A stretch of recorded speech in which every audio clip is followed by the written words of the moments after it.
안녕하세요. 파이낸셜 뉴스 구본영 논설위원입니다. 오늘은 탈원전 논란에 대해서 얘기해 보겠습니다. 원자력 발전을 둘러싸고 크게 세 가지 쟁점이 있습니다. 하나는 안정성이고 전력 수급 문제와 환경 문제가 나머지 둘입니다.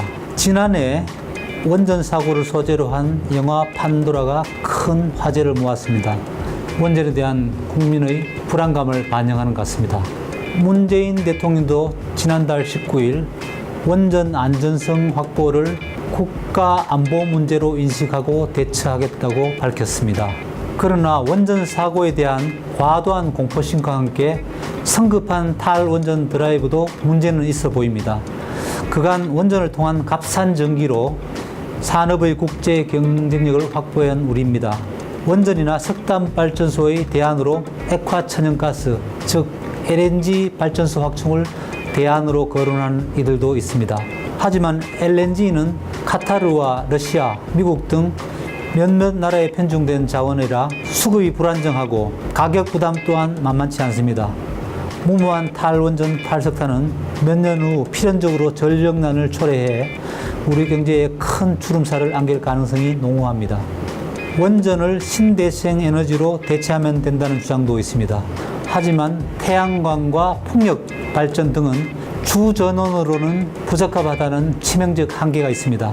일조량이나 바람의 질 등 변화무쌍한 날씨 탓에 화력 발전을 통한 예비 전력을 늘 보유하고 있어야 합니다.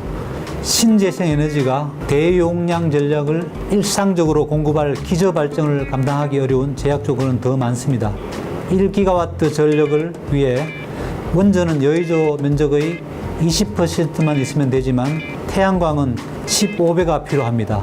열섬 현상과 빛 반사로 인한 주민들의 불만이 비등하고 있어 좁은 국토를 태양 패널로 온통 뒤덮을 수도 없습니다. 풍력은 어떤가요? 최근 경북 영양군은 풍력 발전기 추가 설치 중단을 결정했습니다. 환경훼손과 소음에 따른 주민 불만이 빗발쳤기 때문입니다. 물론 탈원전이 장기적으로는 가야 할 목표일 수도 있습니다.